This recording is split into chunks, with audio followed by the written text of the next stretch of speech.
How's everybody doing? This is Clifton Raheem Bradley of Shamar Media Productions. And you know what? I want to say hi to the people, the United States, Central America, Africa, Mexico, Asia, Australia, Europe, China. Hey, don't forget Alaska. You know what? This is a show that people have just asked me to repeat it, because you know something, when a lady is in trouble, you know what, she has went to court to, because according to her, that her father was mistreated and died, and she won a court settlement. She won. But the happens is, in Chicago, Illinois, they do not want to give her the money in regards to this. And you know what? My heart goes out to ladies, because naturally, I have a mother. And paradise lies at thy mother's feet. And I want to help her. You know what? Just as I wish, if my mother was in that situation, I would want somebody to try to help her. So she needs help. And we have women in the community. A lot of times, you know what? I think that Black women do not feel that their counterparts can help in the system. But this has nothing to do with color. My father was abused, in according to what she said, in Loyola Hospital, and not treated right. But her name is Mrs. Lois, and you know what? She needs your help, and you know what? And her telephone number, that's my telephone number down there. But you know what? But she needs your help, and what I'm gonna do is I'm gonna let you see the video, because you know what they say, a picture is worth 1,000 words. And you know what I'm gonna do? I'm gonna let you see the video. I'm gonna be quiet, and I will be in the chat room. If you have a question for me, call. Okay. So that's what I'm gonna do. We must help ladies, actually, no matter what color they are. Okay. So I'm gonna, with no further ado, I'm gonna play this. Well, I want to, first of all, I want to say assalamu alaikum to everyone. This is the Underground Railroad television show, and we come on like tonight in Chicago at 10:34 p.m. Plus we do video production. And if you like this, press share and like, and please, any type of donation y'all can give to help out with this platform to make it better. I'm coming over from Melon Apps, because Melon Apps live streaming is just not working for me. So you know what? I have the Reverend. Oh damn! I had a Reverend on with me. And you know what? Reverend Lois on with me. And you know what? She is an activist that has been working in the community. She's not a Johnny come lately. Okay.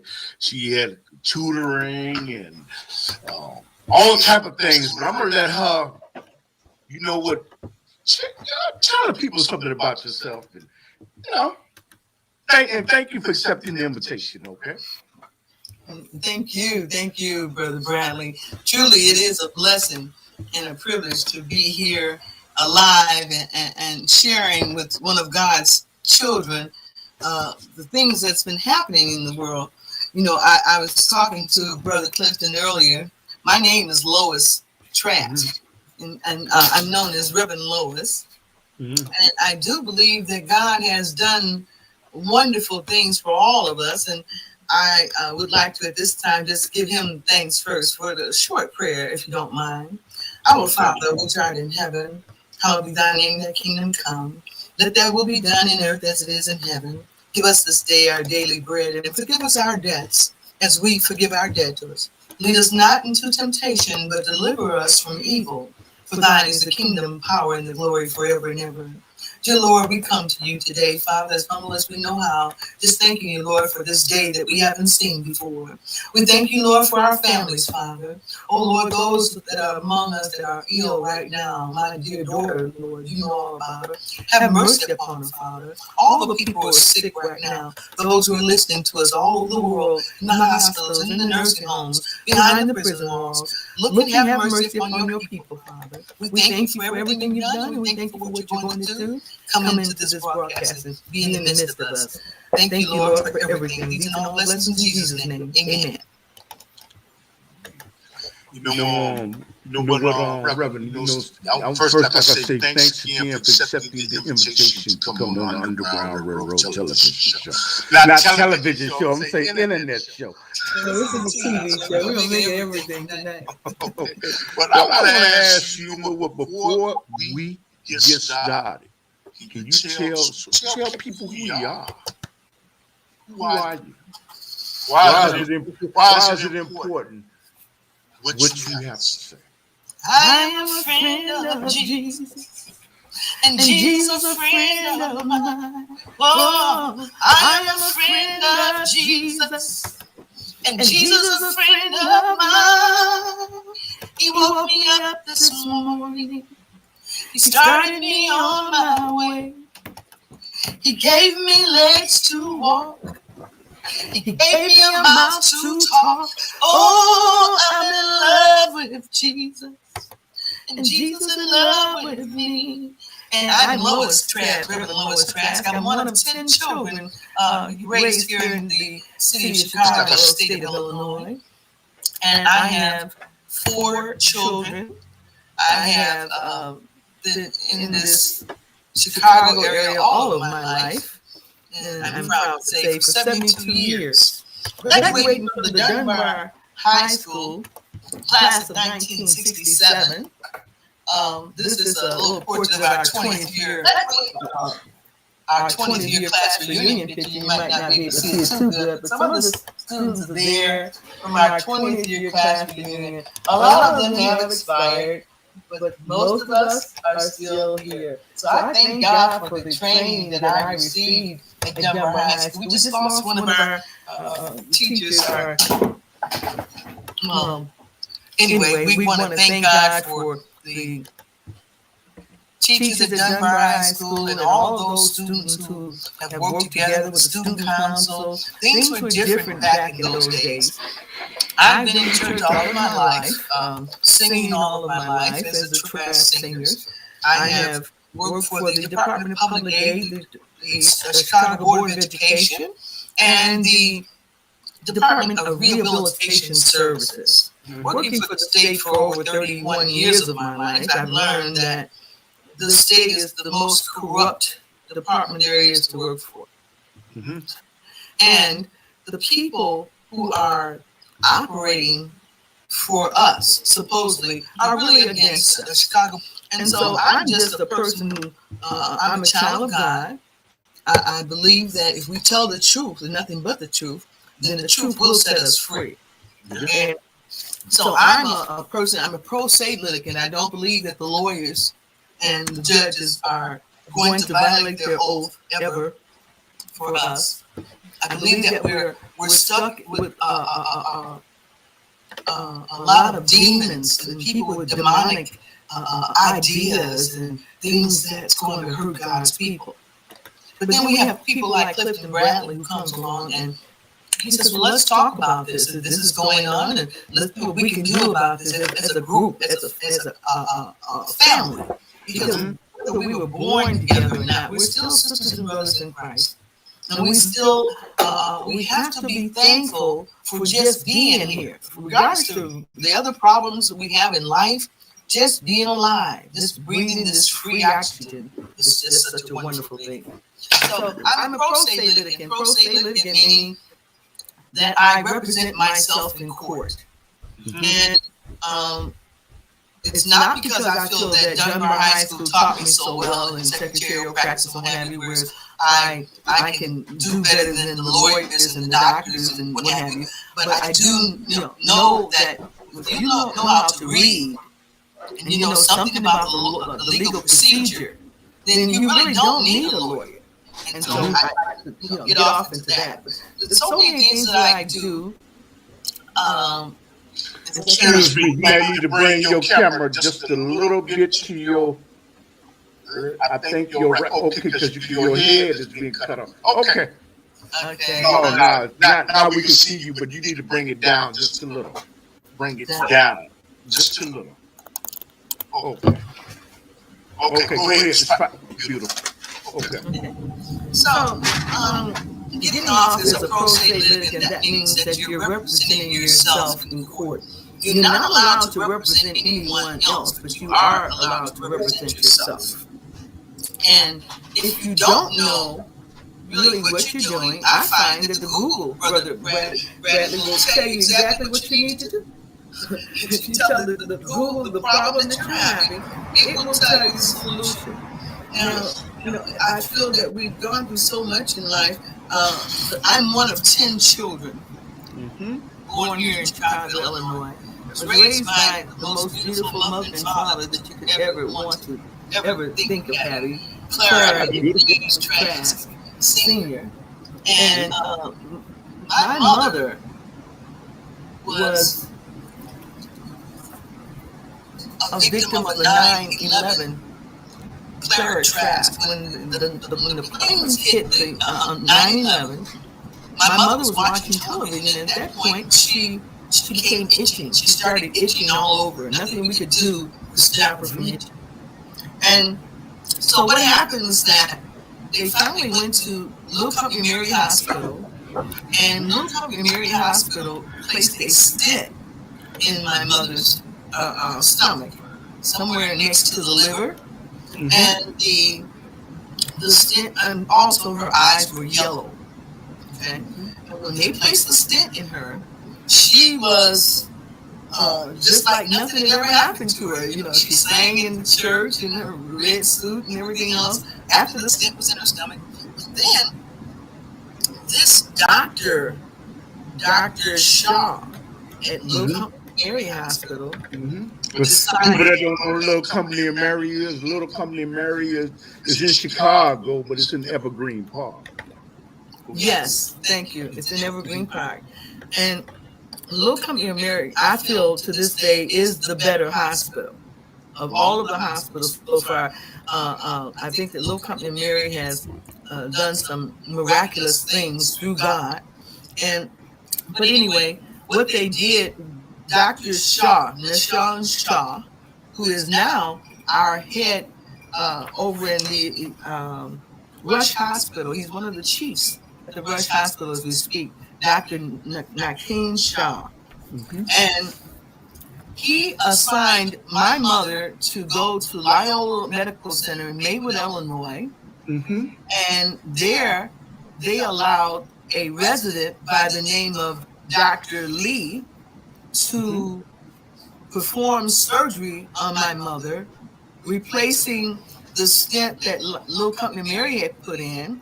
He wanted to put in a larger stent without being supervised by any doctor or what have you.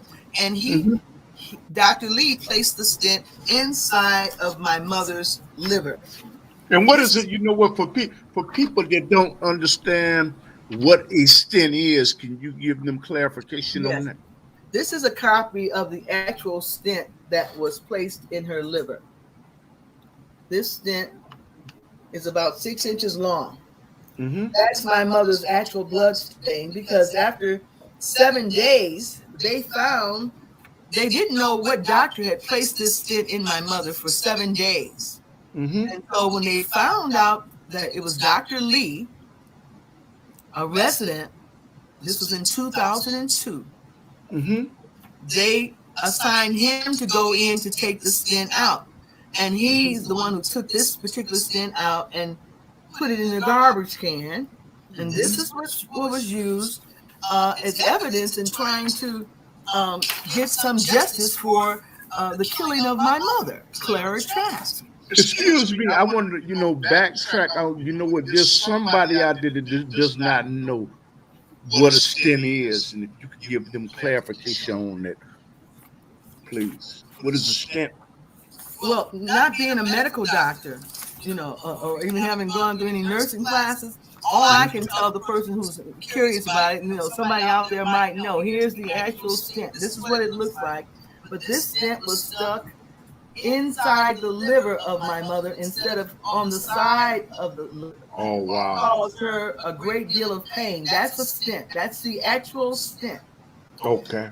Wow. Okay, so anyway, going around trying to get lawyers to take the case. Here, my mother's suffering. No doctor can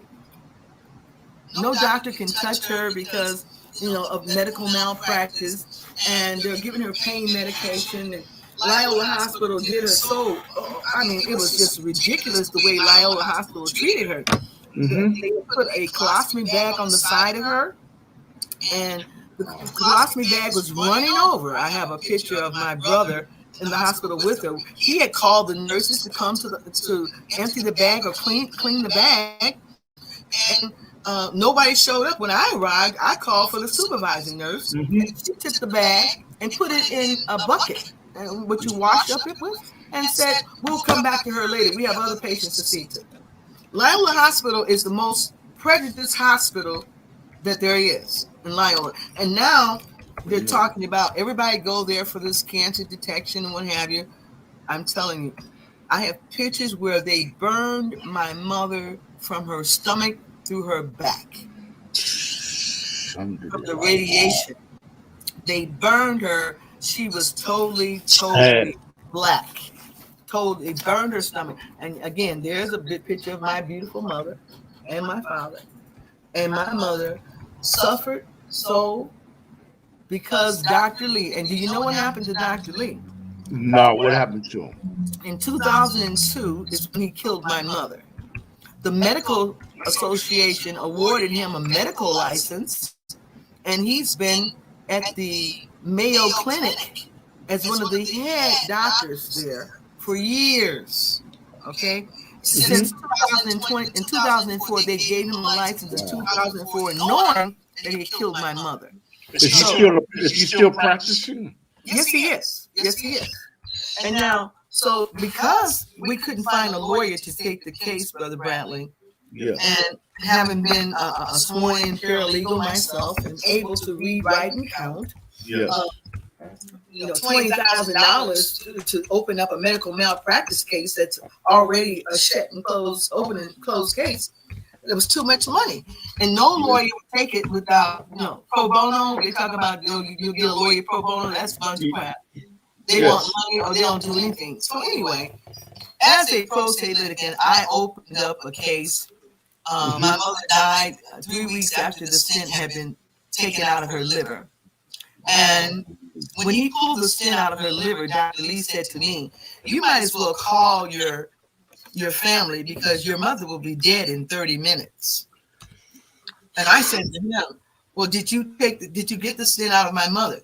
He said, yes, I did. I said, "May I see it, please?" And so this chump went and got the stent and showed it to me and then threw it in the garbage can. Okay. So to make a long story short, I filed a wrongful death lawsuit against Dr. Lee, Dr. Shaw, and Loyola Medical Center in 2002, October 2002. Here's and in August of 2005, I was awarded, and my family, a $12 million judgment, against Dr. Lee, Dr. Shaw. You can see Lois Jones playing Dr. Lee. You said $12 million? $12 million. Let's go on back here. And now if you can see here, we go down. It says here. Okay, let's get over here. There we go. $1 million for survivalship. Yes. Another $1 million for pain and suffering, and $2 million to be divided among 9 children. Was this excuse me, 1 second. Was this decision decided on by a court or jury? This was decided by Judge Richard Elrod. This was Elrod? Okay. This is Judge Richard Elrod. I'm trying to get this in here where you can see the docket. I want you to pay attention to this docket number if we can get it up here properly. I'm not used to doing this. Here we go. Okay. You see that docket number 02L14299? Yes. That's the court docket number. My mother died in March 2002, and this case was filed October 2002, 02L14299. And as you can see, this is a certified copy of the judgment. It was entered by Judge Elrod, Richard Elrod, on August 22nd, 2005. And here, it's a certified thing. It was certified here April 5th, 2010. Do you see that? But notice here. I see it. Notice here that the distribution date. Notice the distribution date. I mean, that's unbelievable. Somebody would just. Distribution date is set for October 5th. Mm-hmm.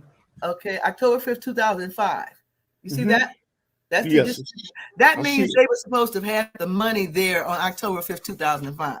Yes. So, long story short, the attorney who was representing Loyola Hospital, his name is Lawrence Helms. Mm-hmm. Lawrence Helms has represented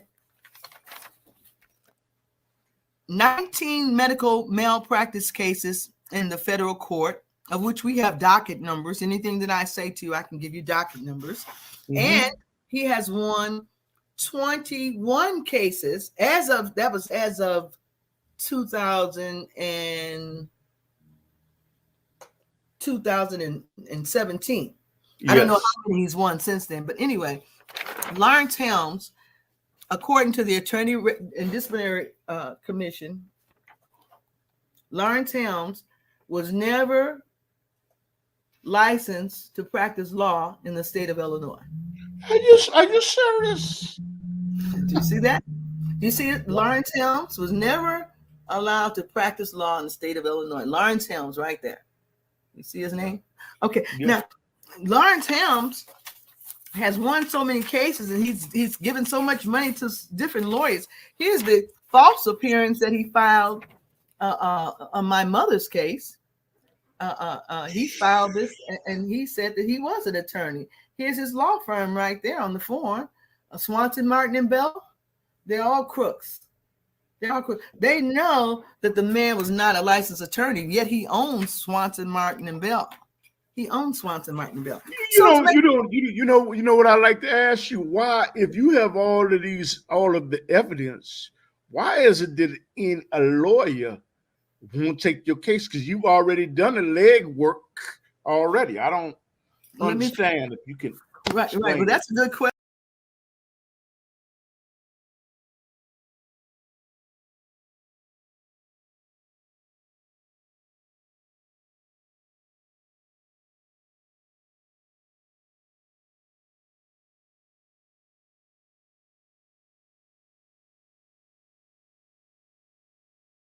Well, I want to, first of all, I want to say assalamu alaikum to everyone. This is the Underground Railroad television show, and we come on like tonight in Chicago at 10:30 p.m. Plus, we do video production. And if you like this, press share and like, and please, any type of donation y'all can give to help out with this platform to make it better. I'm coming over from Mellon Apps because Mellon Apps live streaming is just not working for me. So you know what? I have the Reverend. I had a Reverend on with me. Yeah, you know what? Reverend Lois on with me. And you know what? She is an activist that has been working in the community. She's not a Johnny come lately. Okay, she had tutoring and all type of things, but I'm gonna let her. You know what? Tell the people something about yourself, and Thank you for accepting the invitation. Okay. Thank you, Brother Bradley. Truly, it is a blessing and a privilege to be here alive and sharing with one of God's children the things that's been happening in the world. You know, I was talking to Brother Clifton earlier. My name is Lois Trask, and I'm known as Reverend Lois.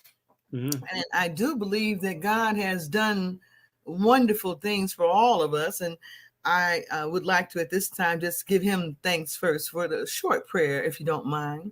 Our Father, which art in heaven, hallowed be thy name, thy kingdom come. Let that will be done in earth as it is in heaven. Give us this day our daily bread, and forgive us our debts as we forgive our debtors. Lead us not into temptation, but deliver us from evil. For thine is the kingdom, power, and the glory forever and ever. Dear Lord, we come to you today, Father, as humble as we know how, just thanking you, Lord, for this day that we haven't seen before. We thank you, Lord, for our families, Father. Oh, Lord, those that are among us that are ill right now, my dear daughter, Lord, you know all about her. Have mercy upon her, Father. All the people who are sick right now, those who are listening to us all over the world, in the hospitals, in the nursing homes, behind the prison walls, look and have mercy upon your people, Father. We thank you for everything you've done, and we thank you for what you're going to do. Come into this broadcast and be in the midst of us. Thank you, Lord, for everything. These and all blessings in Jesus' name. Amen. You know what, Reverend, I'm first, like I say, thanks again for accepting the invitation to come on the Underground Railroad television show. Not television show, I'm saying internet show. Well, this is a TV show. We're going to make it everything tonight. Okay. Well, I want to ask you, before we get started, can you tell people who you are? Who are you? Why is it important what you have to say? I am a friend of Jesus, and Jesus a friend of mine. Oh, I am a friend of Jesus, and Jesus a friend of mine. He woke me up this morning. He started me on my way. He gave me legs to walk. He gave me a mouth to talk. Oh, I'm in love with Jesus, and Jesus in love with me. And I'm Lois Trask, Reverend Lois Trask. I'm one of 10 children raised here in the city of Chicago, state of Illinois. And I have 4 children. I have been in this Chicago area all of my life. And I'm proud to say for 72 years. Graduating from the Dunbar High School, class of 1967. This is a little portrait of our 20th year. Our 20th year class reunion picture. You might not be able to see it too good, but some of the students are there from our 20th year class reunion. A lot of them have expired, but most of us are still here. So I thank God for the training that I received at Dunbar High School. We just lost one of our teachers. Anyway, we want to thank God for the teachers at Dunbar High School and all of those students who have worked together with the student council. Things were different back in those days. I've been in church all of my life, singing all of my life as a Trask singers. I have worked for the Department of Public Aid, the Chicago Board of Education, and the Department of Rehabilitation Services. Working for the state for over 31 years of my life, I've learned that the state is the most corrupt department there is to work for. And the people who are operating for us, supposedly, are really against us. And so I'm just a person who, I'm a child of God. I believe that if we tell the truth and nothing but the truth, then the truth will set us free. And so I'm a person, I'm a pro se litigant. I don't believe that the lawyers and the judges are going to violate their oath ever for us. I believe that we're stuck with a lot of demons and people with demonic ideas and things that's going to hurt God's people. But then we have people like Clifton Bradley who comes along and he says, well, let's talk about this. This is going on, and let's see what we can do about this as a group, as a family. Because whether we were born together or not, we're still sisters and brothers in Christ. And we still, we have to be thankful for just being here, regardless of the other problems we have in life. Just being alive, just breathing this free oxygen is just such a wonderful thing. So I'm a pro se litigant. Pro se litigant meaning that I represent myself in court. And it's not because I feel that Dunbar High School taught me so well in secretarial practice and what have you, whereas I can do better than the lawyers and the doctors and what have you. But I do know that if you know how to read and you know something about the legal procedure, then you really don't need a lawyer. And so I like to, get off into that. But there's so many things that I do. Excuse me, you might need to bring your camera just a little bit to your, I think okay, because your head is being cut off. Okay. Okay. No, now we can see you, but you need to bring it down just a little. Bring it down just a little. Okay. Okay, go ahead. It's fine. Beautiful. Okay. So, getting off as a pro se litigant, that means that you're representing yourself in court. You're not allowed to represent anyone else, but you are allowed to represent yourself. And if you don't know really what you're doing, I find that the Google, Brother Bradley, will tell you exactly what you need to do. If you tell the Google the problem that you're having, it will tell you the solution. Now, I feel that we've gone through so much in life, but I'm one of 10 children born here in Chicago, Illinois. I was raised by the most beautiful mother and father that you could ever want to ever think of having, Clara and James Trask Sr. And my mother was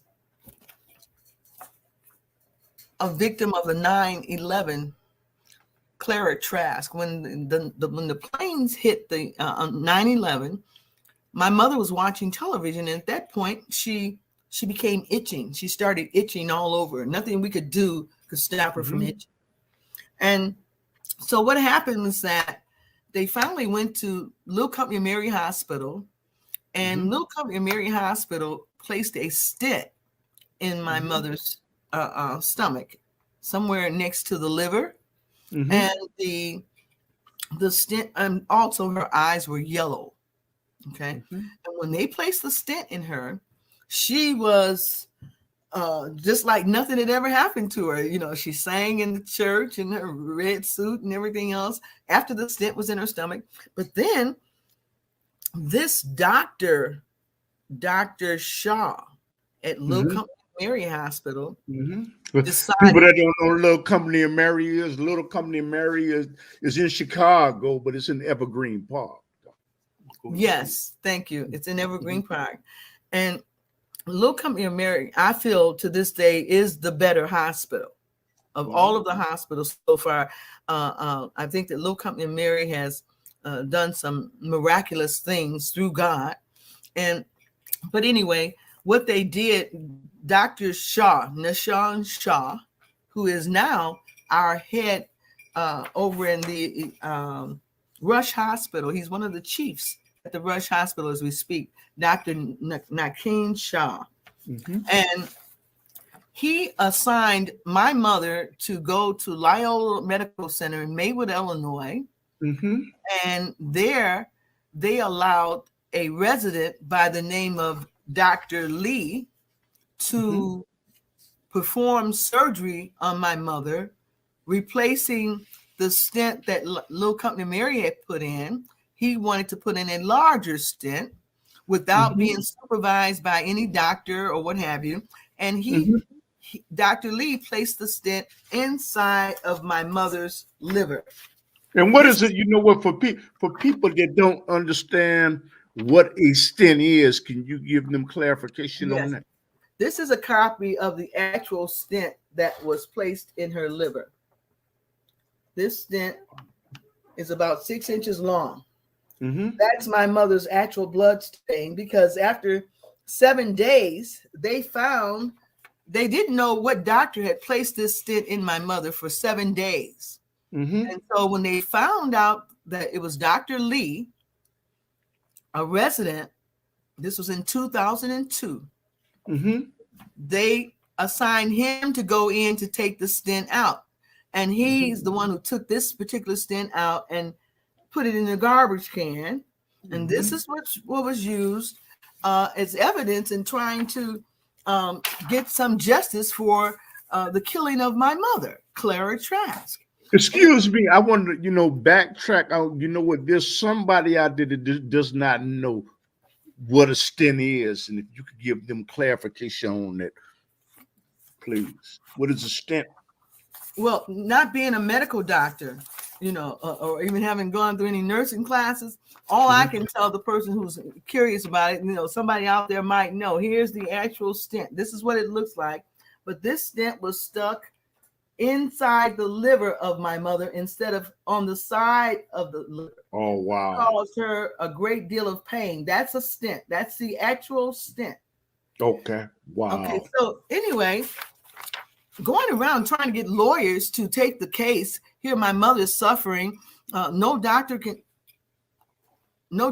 touch her because of medical malpractice, and they're giving her pain medication. And Loyola Hospital did her so. It was just ridiculous the way Loyola Hospital treated her. They put a colostomy bag on the side of her, and the colostomy bag was running over. I have a picture of my brother in the hospital with her. He had called the nurses to come to empty the bag or clean the bag, and nobody showed up. When I arrived, I called for the supervising nurse, and she took the bag and put it in a bucket, what you wash up it with, and said, "We'll come back to her later. We have other patients to see to." Loyola Hospital is the most prejudiced hospital that there is in Loyola, and now they're talking about everybody go there for this cancer detection and what have you. I'm telling you, I have pictures where they burned my mother from her stomach through her back. From the radiation. They burned her. She was totally black. Totally burned her stomach. And again, there's a big picture of my beautiful mother and my father. And my mother suffered so because Dr. Lee, and do you know what happened to Dr. Lee? No, what happened to him? In 2002 is when he killed my mother. The medical association awarded him a medical license, and he's been at the Mayo Clinic as one of the head doctors there for years. Okay.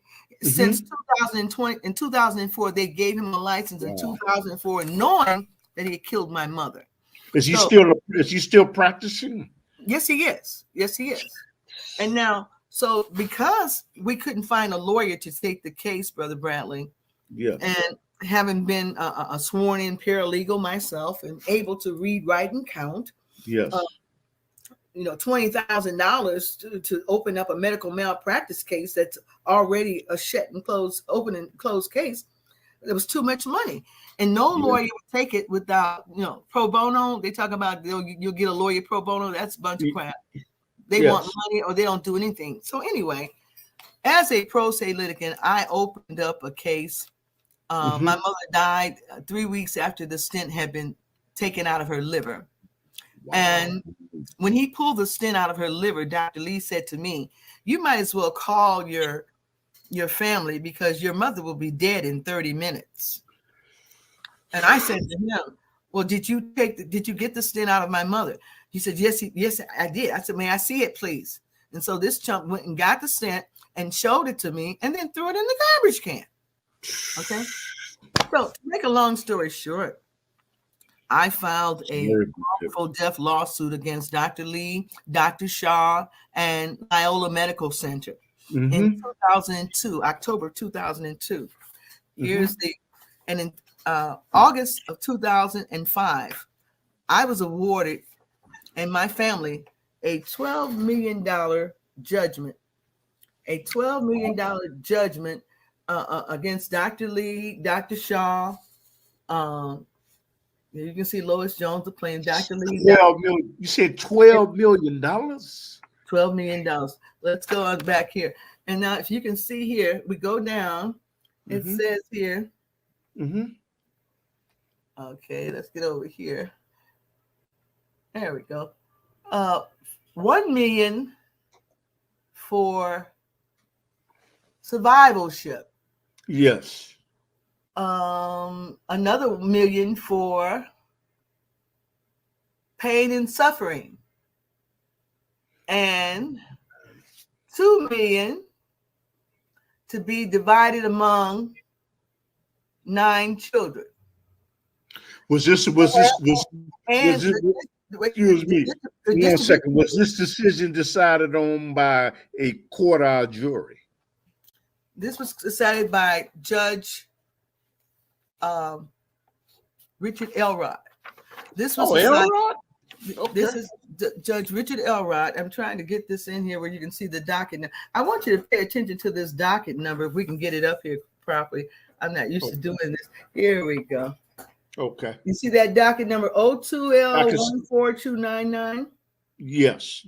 That's the court docket number. My mother died in March 2002, and this case was filed October 2002, 02L14299. And as you can see, this is a certified copy of the judgment. It was entered by Judge Elrod, Richard Elrod, on August 22nd, 2005. And here, it's a certified thing. It was certified here April 5th, 2010. Do you see that? But notice here. I see it. Notice here that the distribution date. Notice the distribution date. I mean, that's unbelievable. Somebody would just. Distribution date is set for October 5th. Okay, October 5th, 2005. You see that? That's yes. That means they were supposed to have had the money there on October 5th, 2005. Yes. So, long story short, the attorney who was representing Loyola Hospital, his name is Lawrence Helms. Lawrence Helms has represented 19 medical malpractice cases in the federal court, of which we have docket numbers. Anything that I say to you, I can give you docket numbers. And he has won 21 cases as of 2017.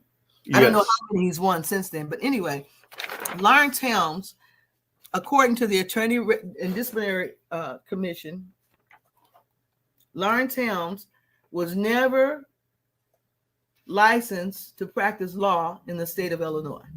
Are you serious? Do you see that? Do you see it? Lawrence Helms was never allowed to practice law in the state of Illinois. Lawrence Helms, right there. You see his name? Okay. Yeah. Now, Lawrence Helms has won so many cases, and he's given so much money to different lawyers. Here's the false appearance that he filed on my mother's case. He filed this, and he said that he was an attorney. Here's his law firm right there on the form, Swanson, Martin, and Bell. They're all crooks.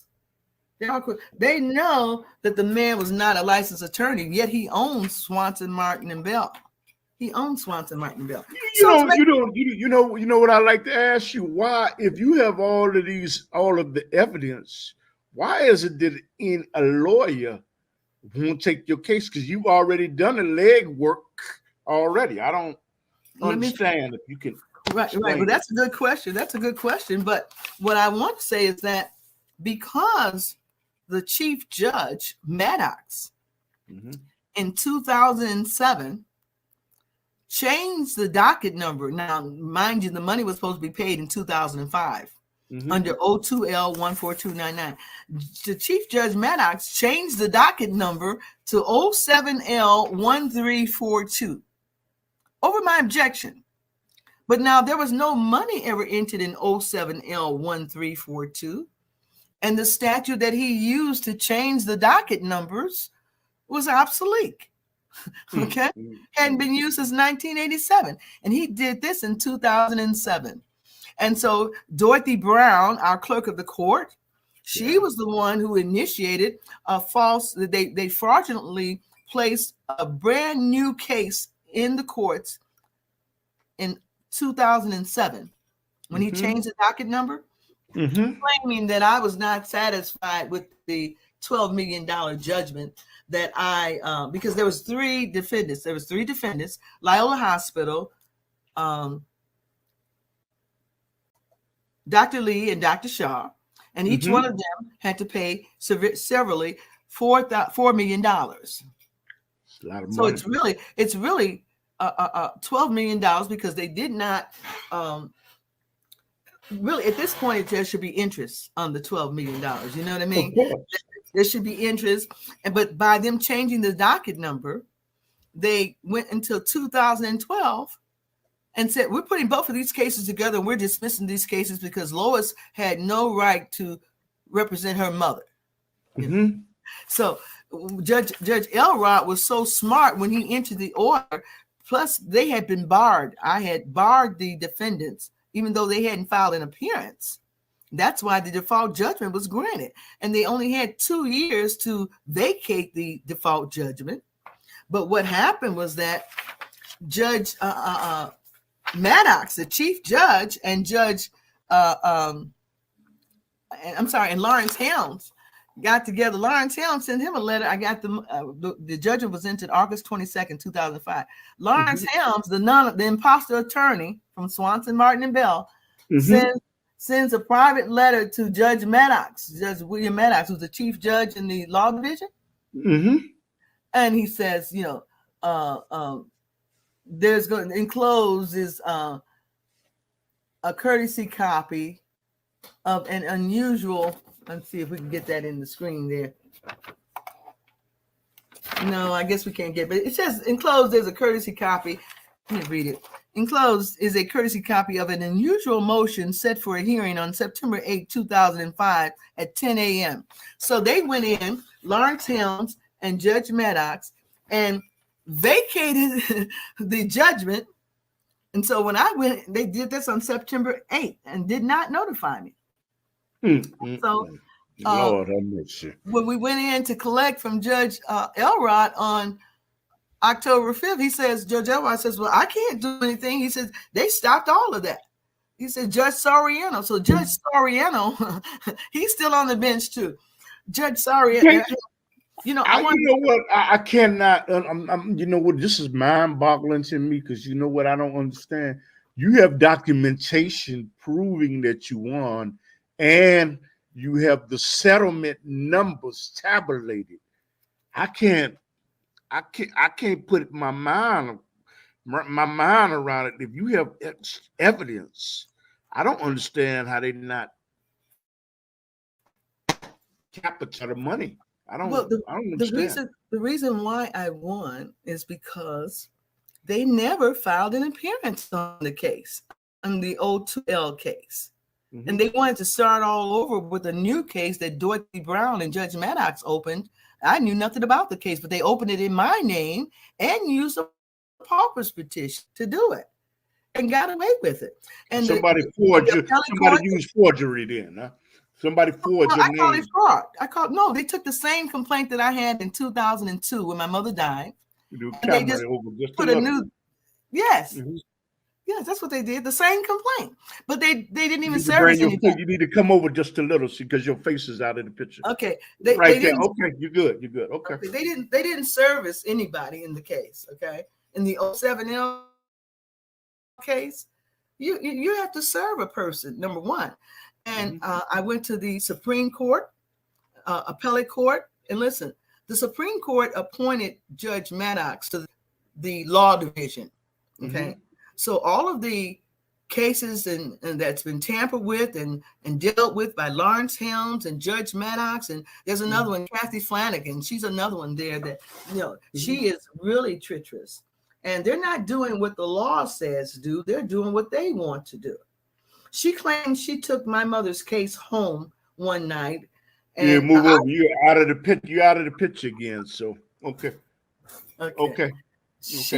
she claims that she took my mother's case and went home one night, Just and a that little. she. Come over just a little. Okay. Can we Mhm. open Now this you're good. screen? You good now. You good. Okay.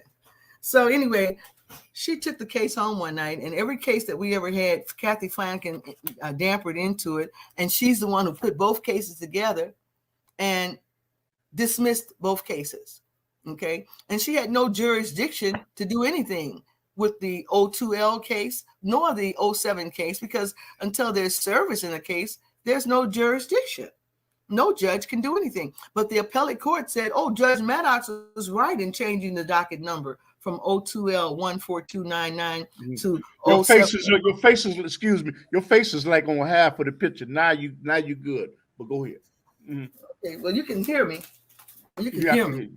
Okay, so what happens is that only thing we can do in order to get the money, some of my sisters have died. My brothers, a couple of my brothers is deceased, but I'm still seeking justice for my mother in docket number 02L14299. Because I was effective in, obtaining the 622, that's a requirement for all medical malpractice cases. Mm-hmm. And I met all of the necessary discovery requirements and what have you. They failed to answer to discovery. They failed to answer to the complaint. They admit, no, after 2 years, and I have the transcripts, all of these records of transcripts, I have boxes of transcripts. Okay. Wow. Every time I went to court with them, I got a record of everything that happened, everything the judges said, and everything is right in these transcripts. And I know that if they don't have any type of help that they're going to give to pro se litigants, what they're trying to do now is to harass pro se litigants. I was at the courthouse in July 2012. And when I got off of the elevator on the 21st floor, I went downstairs to file a motion to lift the stay on the money that Judge Soriano placed on the money in October of 2005. He had no jurisdiction to place a stay on anything. The only thing they could have done, Mr. Bradley, by law, was to put in a motion to vacate the order of judgment, a default judgment. They had to do that within 30 days or within 2 years. Okay. And then they had to vacate the order where Judge Elrod appointed me the administrator of my mother's estate. Okay? And then they had to vacate the order that barred them because they failed to answer to the complaint and they failed to answer to discovery and to answer a plea. So, excuse me, I got to tell you something. Only half of a third of your face is showing, but go ahead. If that's what you want, because you keep on. Well, go ahead. Well, I'm gonna move the screen over a little bit. Maybe that'll help. No, it doesn't help. I can see what's happening here. Now I'm gone completely. Okay, now it's perfect. Okay, but go ahead. Okay. So anyway, they don't have any help for pro se litigants, and the reason why I don't have the money is because I'm a pro se litigant, meaning I represented myself, and I'm an African American female. They've discriminated against me. Had it been a white woman to get that judgment from Judge Elrod in 02L14299, then she would have had her money. And I told them, the case was over when they admitted that they didn't file an appearance after 2 years. The case was over. Any judge knows that. Any lawyer knows that. The Supreme Court knows that. The appellate court knows that. The Supreme Court are the ones that we went to first when we didn't get the money. We went to the Supreme Court for a supervisory order. A supervisory order means, hey, these people have done something wrong down here. They were supposed to issue this money on October 5th. So, so the Supreme Court said, oh, we don't see anything wrong with what they did. Okay. And Lawrence Helms, the imposter attorney, sent the Supreme Court a brief, and they approved his brief. Okay. And the appellate court has approved briefs from him, not only in this case, 02L14299, but in other cases. I could call out the numbers. We probably will at another time. But I'd like to ask you, have you made an attempt to go to Operation Push, Rev Al Sharpton's organization? I forgot the name of his organization. Have you made an attempt to Go to Operation Push. This is located in Chicago. Al Sharpton's organization to try to get assistance. Well, you know, I'll tell you this much. I don't even mention those organizations because, you know, if you don't have any money up front for them, you just shut up. Okay. I didn't know. Okay. All right. I didn't know that. I'm talking about all of them. So I won't call their names. They don't want me to call their names, but I can because I'm not under an oath, you know, like they were. But you know what happens when our people speak out. I mean, let's look what they did to Dr. King. You know, some of those same people were involved. You know, look what happened to Malcolm X. Some of those same people. Oh, you understand? Yeah. And what do you think they're going to do with us? You know, but all we can do is tell it. Now that God is fixing for everybody to be over this internet, shame on them. Because I thought Operation Push would, you know what, because it seemed like Operation Push helped a lot of people, but okay.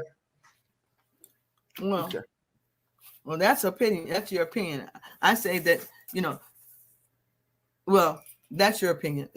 They say usually if you can't say something good about somebody, you're not supposed to say nothing at all. And, you know, I know that I'm not supposed to, but when you know good, you just know good. And I know that Jesse Jackson Jr. and Jesse Jackson Sr. and all the rest of them, Emil Jones and all of them stopped me, wouldn't even help me to see my father. What's it, Danny Davis, all of them. So I don't want to start talking about them. But, you know, they couldn't help me see my father because of this crooked court system. And because of them, I wasn't able to see my father to this day. My father died. Gatlin's over at Gatlin's funeral home, Marguerite Gatlin's. She tells me, "Oh no, we can't let you see your father's body." I said, "Why? You might steal his body," she says. So to this day, I never saw my father because the only person that tried to help me during this time, that there was turmoil in the family, and my mother had just died. That's 2002. So, you know, Dad was still grieving Mom after 57 years of marriage, you know. Yeah. And during this time, the court said, if Lois goes within, Judge Riley, he says, if Lois goes within 10 yards of her father at any time, she's to be locked up. You had a restraining order. Huh? Okay. No restraining order. He just entered an order. He didn't even have jurisdiction over the case. But Thomas Brennan from the public guardian's office and Judge Riley and some of those other judges down there. There's another one down there, a black judge they put down there now. He's just about as worse as Judge Buzinski. Buzinski and Judge Mary Ellen Harris. They were bed lovers for about 20 years or so and adjudicating the case. I allege that they were adjudicating cases from the bed. So your face is out of the picture again, sister. So what happens July 12, 2012, when I get down, I file these papers on the 8th floor and I go upstairs to get a motion date. At that time, you had to go to the clerk and get a date for the motion to be heard. And this was a motion to lift the stay on the judgment. And the big fat sheriff Thomas Boyd, big fat 400-pound guy.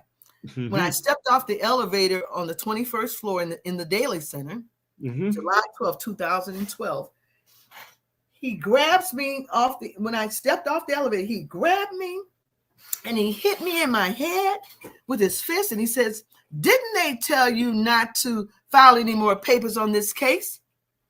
Did you have any witnesses? I had nobody with me. I'm on the 21st floor. Okay. He handcuffs me right outside the elevator. When he hit me, all of my bags and my papers and everything fell. And here comes this black sheriff. You need to move over a little, sister. She picks the things up. Okay. She picks the things up. And then he drags me to the last elevator. And he says, "Stand such and such a way." And I didn't understand what he was saying. He had already hit me and said, "Didn't they tell you not to file any more papers on this case?" Anyway, they take me downstairs. I have to ask you, there are cameras in there. And you know what? And the thing is, if the charges are brought against somebody for doing things like that, there are cameras in there. So you did not bring charges. There are cameras, and they have to keep those tapes for a certain amount of time. So I don't understand why you didn't. I don't. Listen to me. So after they harassed me and hit me and everything else. They took me downstairs. There's a jail downstairs in the Daily Center. There's a jail down there. It has a very nasty toilet down there. The toilet needs to be cleaned. It doesn't have a top on it. And they didn't have any toilet paper or anything there, okay? Anyway. Excuse me for 1 second. I'm trying to rationalize something. If an individual did that to you, there are cameras in that location. And you know what? And they keep those tapes. I'm interested in knowing, if you was not wrong and you know there's cameras in there, why didn't you bring it to somebody's authority? There are cameras in there. I wanted to know that. Okay, well, what they did, let me finish telling you, and then I'll tell you the whole thing. After they arrested me, they decided to take me to Northwestern Hospital and tried to commit me in the mental ward. Sound like you don't want to answer that question, but go ahead. I will answer the question. So the charges, they charged me when they sent me back from Northwestern after they found out that the doctors would not admit me into the mental ward.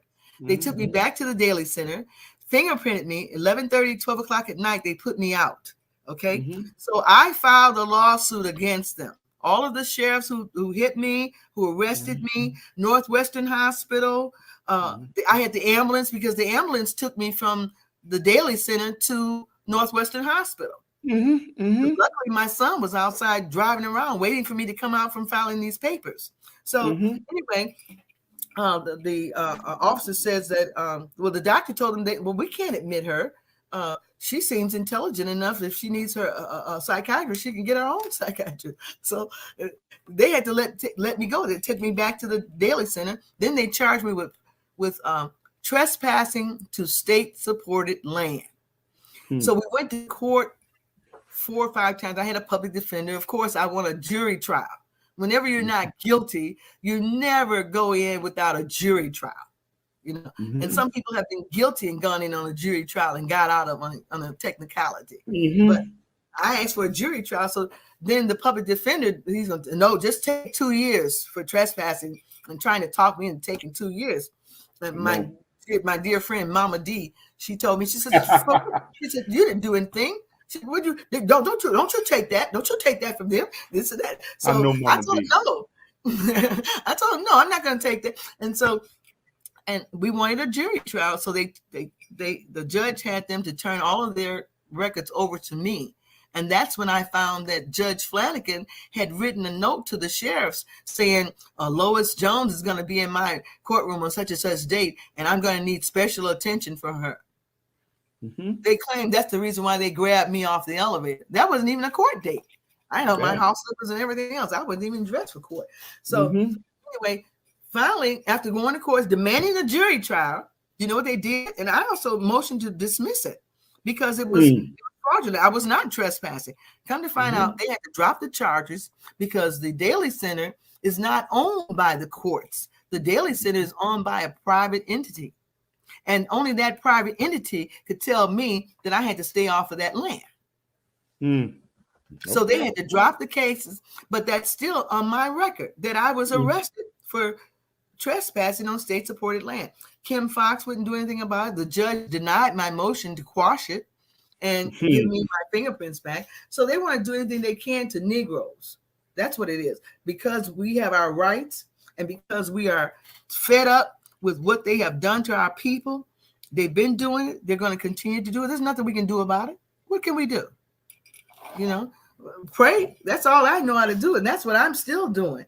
But right now, everybody's going back into the court. Not only Judge Rowley and Judge Maddox and Kathy Flanagan, but we're going after some of the new ones who have also came in on the same, they call it the RICO Act. That's what it is, RICO Act. What is it? What is that act? What does that act involve? That's an act of unethical judges getting together and doing things that, you know, in a group like gangsters. Okay. The courts, they have their own laws. The Supreme Court, the appellate court, they all have their own laws, but they are violating their own laws. Just like this, if $12 million was granted for the death of my mother, then they have no reason to change the docket number on a case to change the docket number is fraud by itself. And so the Lawrence Helms, the imposter lawyer, him, as I told you, the attorney registration says he never applied for a license to practice law. Okay. And Lawrence Helms has been supported by the judges in the federal court and the judges in the state court. And they all know that he's not a licensed attorney. And they've all gotten kickbacks. They've all taken funds. I think the $12 million lies in the hands of Judge Maddox, Dorothy Brown, Kathy Flanagan, Judge Riley. There's another one there. Who else did I call? I missed out on. But, we just have to, I thank you for the time to talk about some of these unethical judges. Some of our people listening out there might know some of these things that's been happening to them, and they've had no one to talk to about this situation. And some of the people, that's why I'd like to just give my phone number, if you don't mind, for anyone who feels that they might want to join in on the bandwagon, or they've had something to do with Lawrence Helms representing them or their family, their loved ones in a wrongful death case, or if they just need to be referred to. What is your telephone number? I can put it on in there. So what's your telephone number? You want to? I can be reached at 773 977 Okay. 4498. 4498. I'm going to put it there where people can call you. Okay. I'll put it there. It's down there at the bottom. Okay, go ahead. Oh, no, you know what? I got an error there. Oh. Yeah, you can't really see that. You can't make it any larger than that? I will. Some of the senior citizens might not be able to see that. Maybe better darken it. Okay. I'll make it larger than that. Okay. So I have a problem with the fact that, for example, this Rickenhouse case. We haven't heard not one person, not one judge, and one lawyer say anything negative about that particular case. And I don't know if judges usually don't talk about cases that were already heard and decided on. I got that wrong. And they don't. I don't believe they do. That's been their protocol in the past. Still, but go ahead. Well, I don't believe that I believe that they have lunch together. They go and play golf together, and they figure out what they're going to do on the cases about 2 or 3 hours before the case actually begins, and the decision is already made before they leave the judges' chambers. So when they get into the courtroom, it's just a showtime. Yeah. There's no justice out there for us. There's no justice, period. And one of the judges, Kathleen Flanagan, she says, no pro se litigant has ever won any substantial amount of money, and you won't be the first. And that was in 2007, 2008, she said that.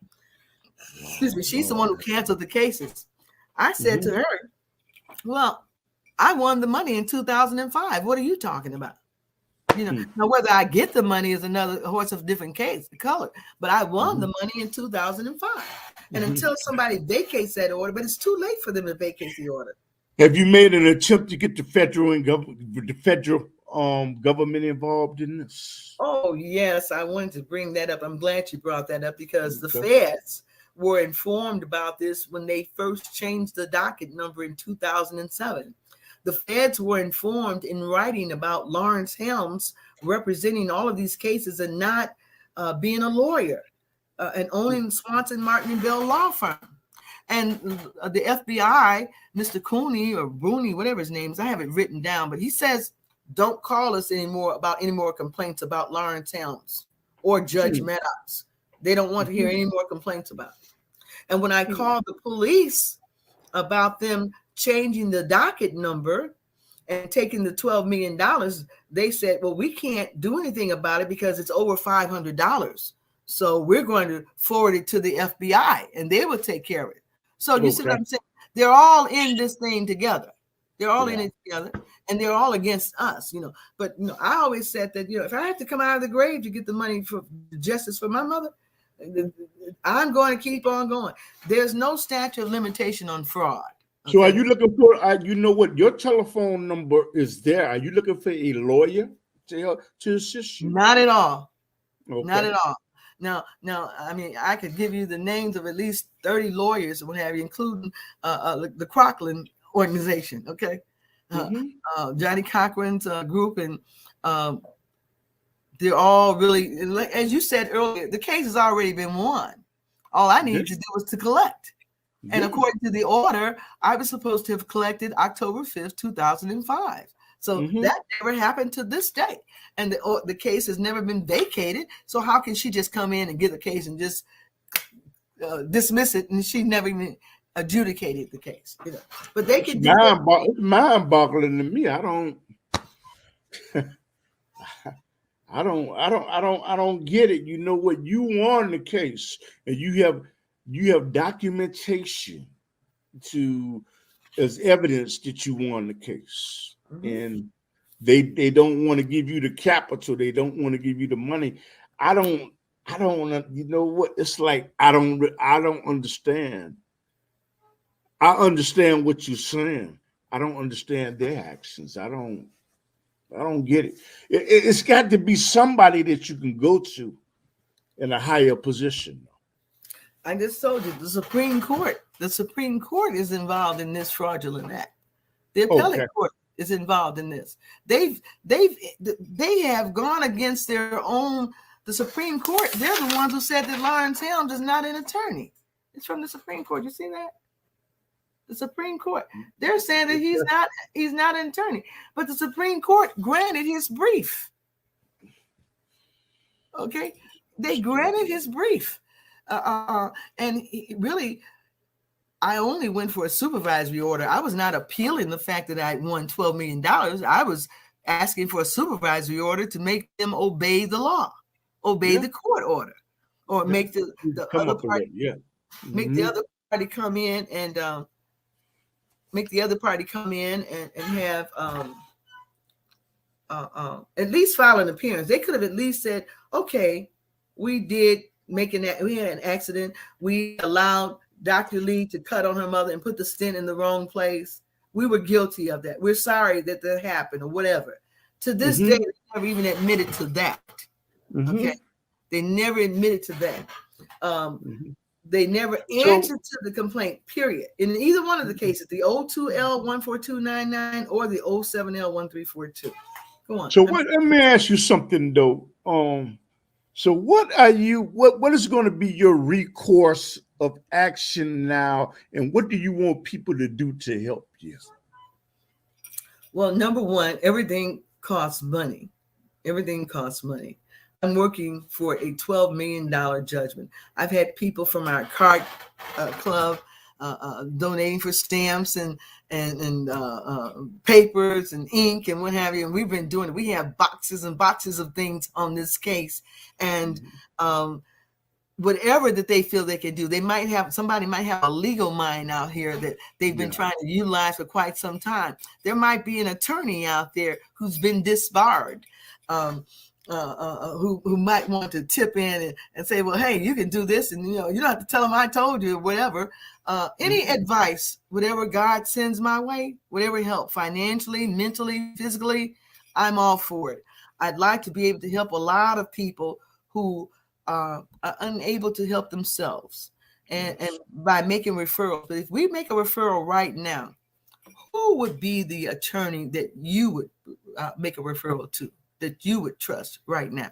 Could you name one for me? But he's a criminal attorney, Flint Taylor. But he's a civil rights attorney, though. Well, he's a crook too. Is he? Yes. Okay.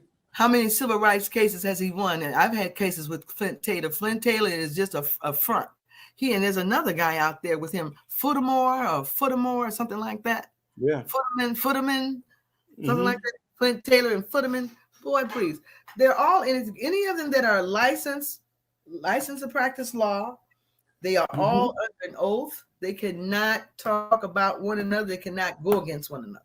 No, okay. They're not going to do it. So Flint Taylor, he's not. He's supposed to be top number white lawyer, but no.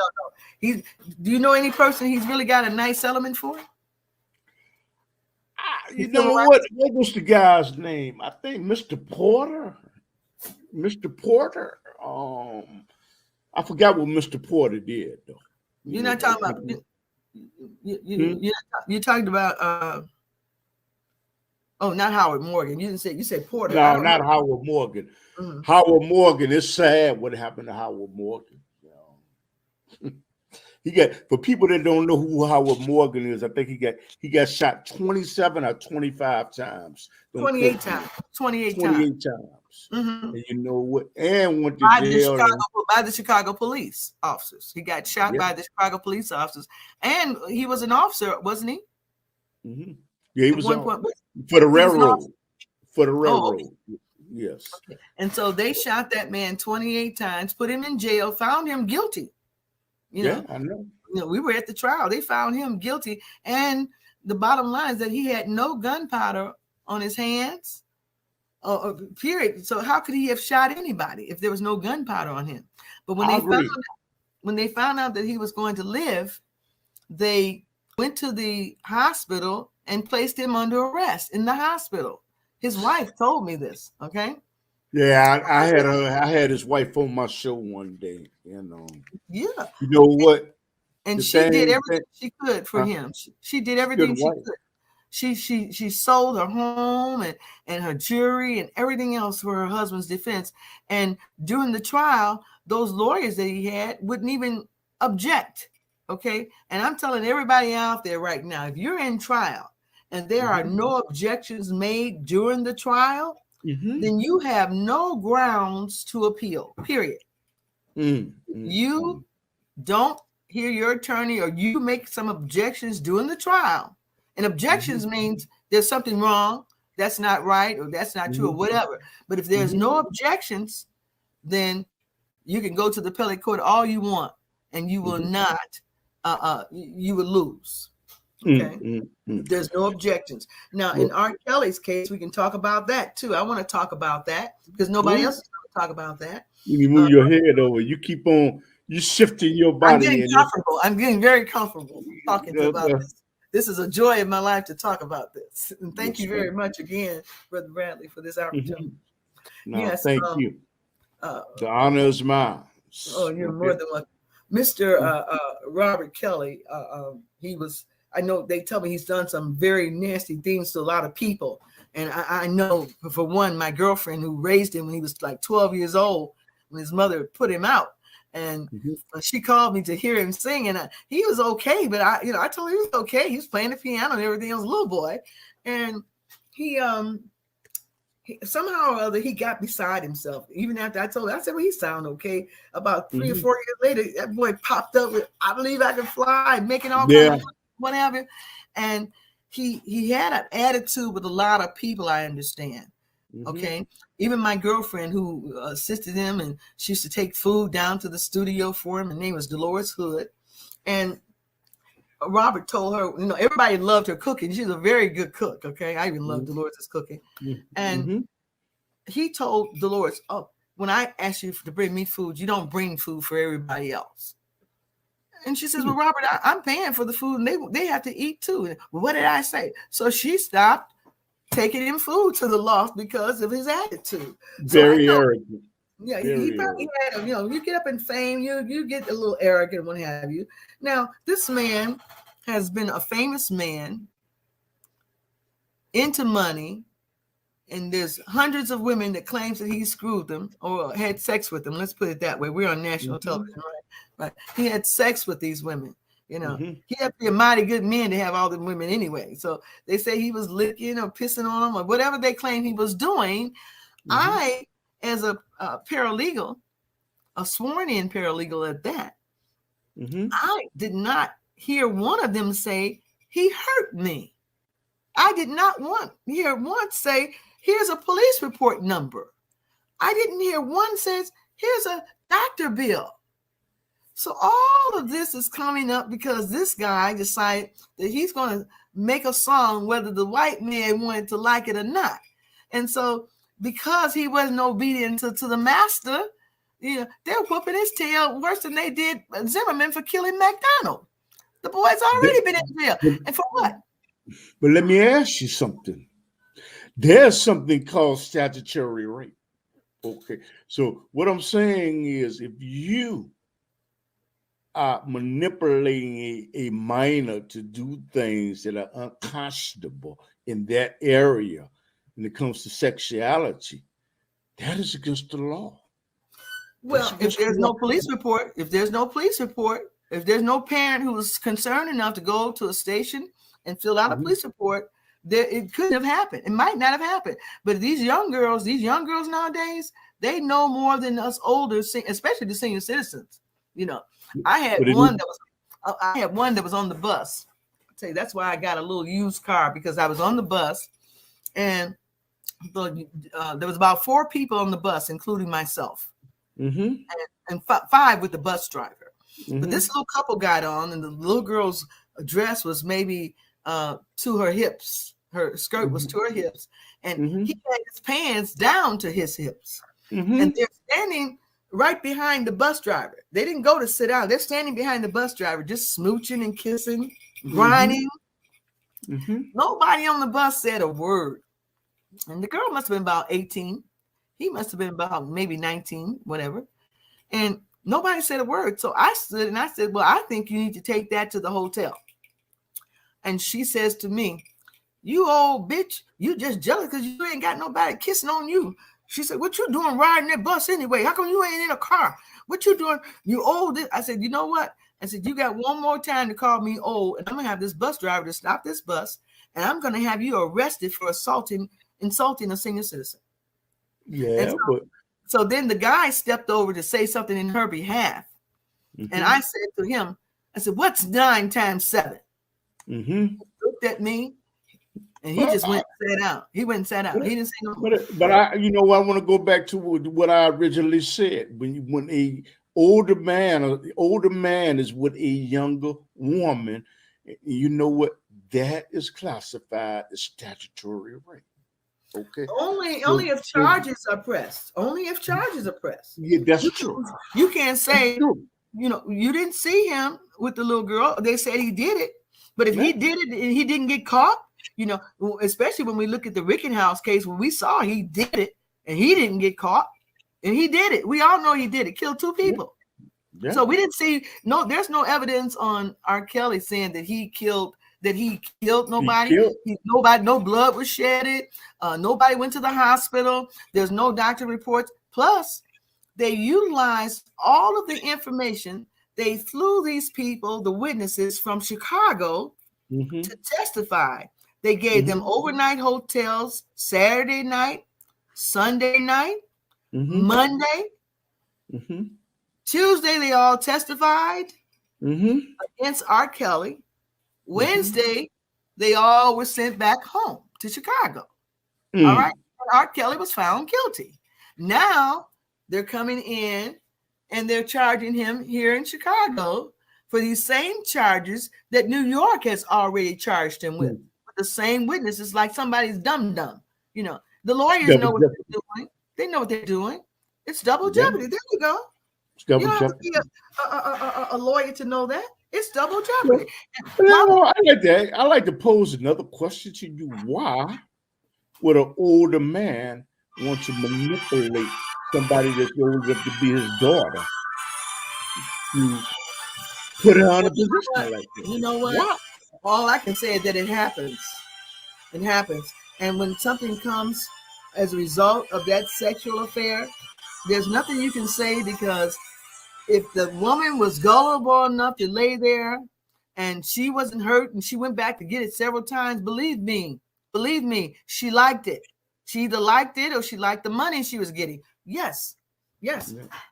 If you commit a crime, then you have to serve the time. If you commit a crime, unless you got a good lawyer. Well, you know what? The man told me, I used to work for attorney Mitchell Smeagol. I was his reader. And he's also the attorney who swore me in as a sworn in paralegal. But he said to me, he said, Lois, you know the problem with your people. He says, your people don't sue. He said, when the plane crashed, he said, before the bodies could be counted good, the white people already had their lawsuits in. You know, he said, but your people don't sue. You know, so if Mama D tells it, she'll tell you Lois will sue anybody if their breath is stinking. She says, Mama D is something else. That's all I'm gonna say. I know I won't sue if the breath is stinking, but I will say something, and I hope that everybody would be the same way toward one another. Don't go talking about, oh, he's stinking, they stink. Don't tell me, hey, I think you need a bath. Or I think you need to put on some deodorant or something. You don't want them to put on perfume and stuff over funk. So, you just got to tell them. I've had quite a few people that would sit in my car and, leak stuff on your seat and whatever. You have to tell them, no, you can't get in my car. You have to take a bath. You have to clean yourself, Absolutely. But sister, we winding down, and you know what? We spent over an hour. Is there a particular message that you want to give to the people? How can they help you? A particular message that you want to give to the people? Well, I just want to let them know that we have, we can only put our trust in God. If we're thinking that this society is going to be in our favor, then I kind of agree with the Honorable Mr. Farrakhan. We better rethink it. We better rethink what's going on here. And he's never done anything for us, and I don't think that nothing's going to happen for us. But we are here for a reason, and whatever that is, if we can all join in together to help one another. Our prisoners they're paying the state $95,000 per year just to lock our people up. Most of our people is 97% locked up. Just look at all the money the state's paying the state to abuse our people. Then when they send them out of jail, they won't even give them $500 in food stamps. Okay. So we have to realize, what's happening here. Our society is not, who do we have to back us up now? Outside of you, Mr. Bradley, doing this particular show and what have you, doing other things you've done, do we have any more Dr. Kings here? Do we have any more Malcolm X's? Do we have anybody in our corner? Umar Johnson, Malachi York, Minister Farrakhan, and these are powerful brothers. Brother Al Sharpton, it's powerful brothers. Let me tell you something. This case has been over to the Islam, to Farrakhan's, some of the attorney, Attorney Muhammad and all of them over there. Mm-hmm. They've done the same thing. Okay, they know about this thing. As a matter of fact, that when they took the case over there, they had to fly somewhere. They claimed they had to go on the plane, taking my records with them. At that time, I hadn't even gotten copies of them because I trusted them. Okay, so they've been involved in this O2L Nation of Islam. Yes, wow. They've been involved in it.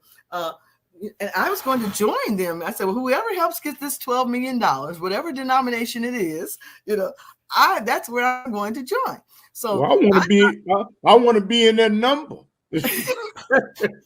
So go ahead, I'm just joking. I got ready and started making my little outfit. The nice outfits they wear over there at the Islamic home over there on 74th. They wear such beautiful garments. So I was going to make myself a garment. I thought for sure those attorneys were going to do something on this case. But the reason why they can't is because they're under an oath.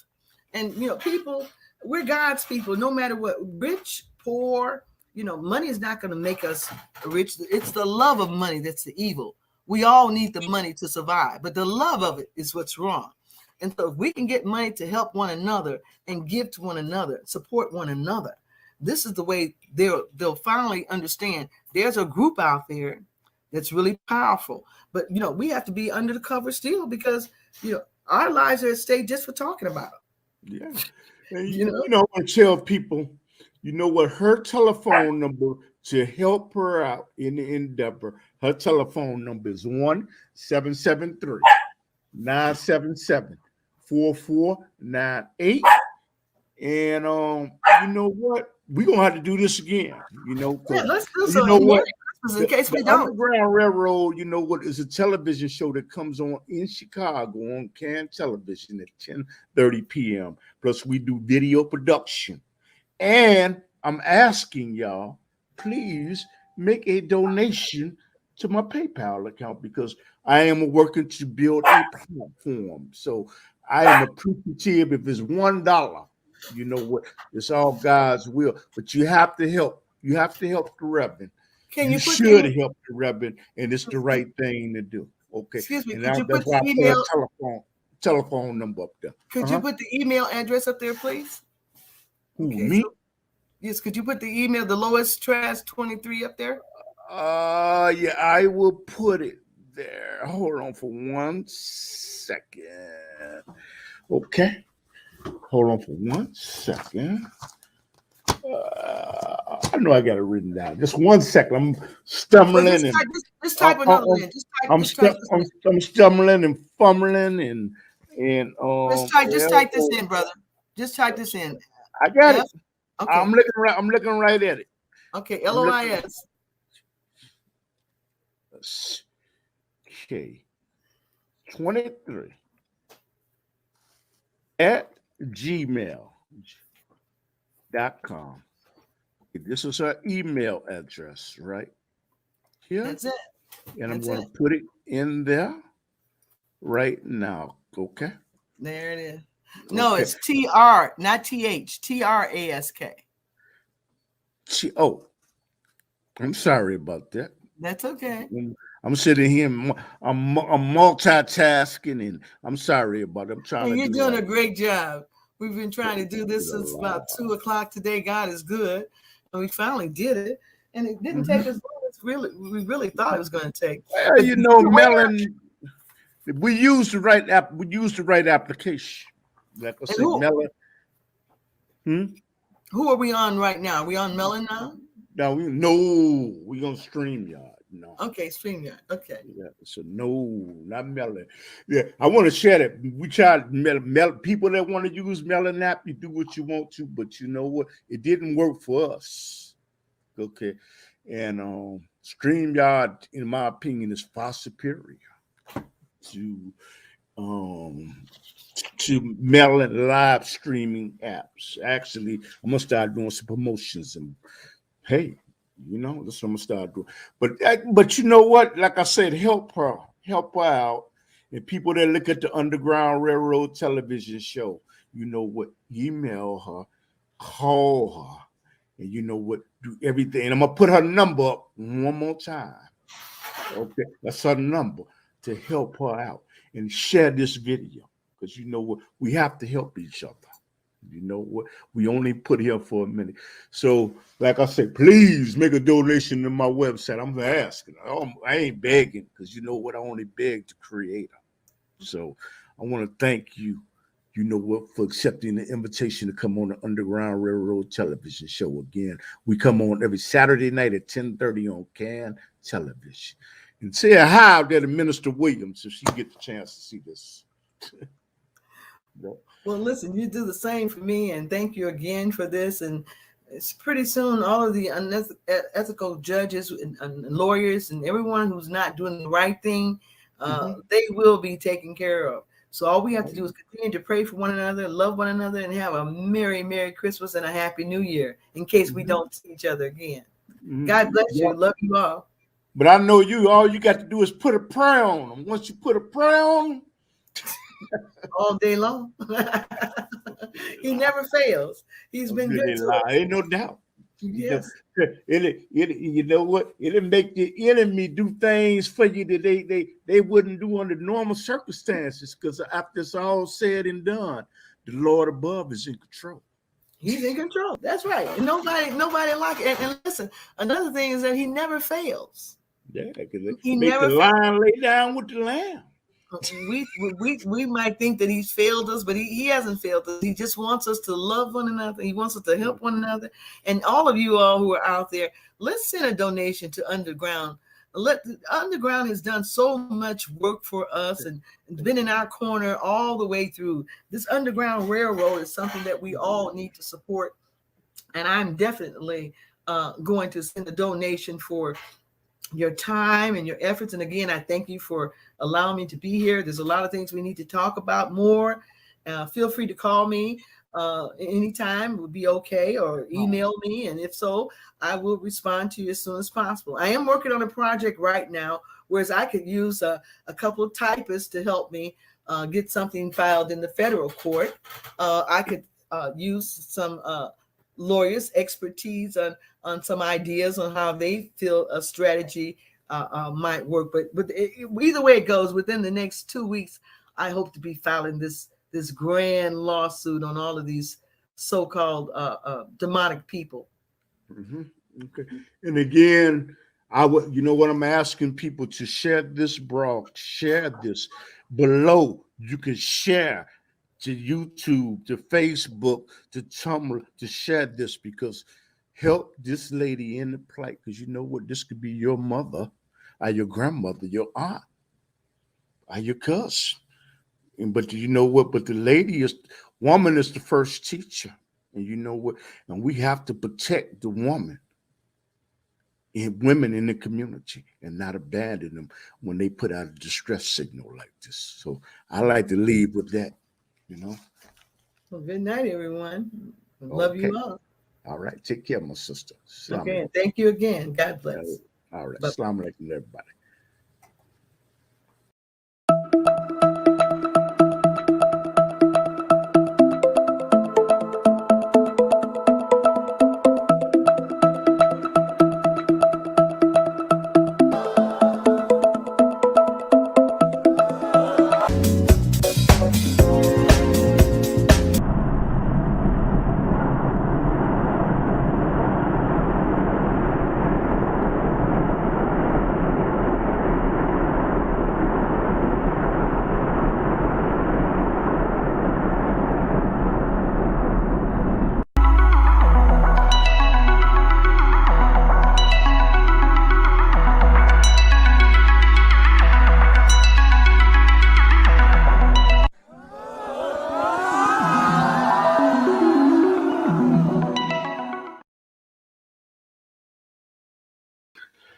So I want to thank everyone for looking at the Underground Railroad television show, and I'm doing my best to produce better shows, even though you see that in the background. I'm doing my best, and I want to thank everybody for the donations and all the people that demanded that I put this back on. And remember, we must help our ladies in the community when they are in distress. We must help our mothers. We must help our aunts. We must help our cousins. We must help our associates. We must help the women, because the civilization rises no higher than a woman. So if you see a wicked nation of people, it's because of the women, because they're the first teachers. And if we see a woman in distress, we must help. It's our obligation. It's our duty. I left our grandmothers, and we must help. So I got to go, y'all. Now I have other duties to attend to. And we do video production in Chicago. I'm going to show the t-shirt. It's not going to show up that well. Shamar Media Productions in Chicago. And we make TV shows. We do weddings. Telephone number for those that can't see is 773-416-7555. And the website will be in the description. Thank you to whoever took time to watch the broadcast. And I am striving to make it better and better and better. And with your donations, I promise to have people on this show that would not get the chance under ordinary circumstances to say anything, because I am an individual that used to sit in the back of the room. And I understand just because you sit in the back of the room does not mean that you don't have a story to tell. You take care. Assalamu alaikum, everybody.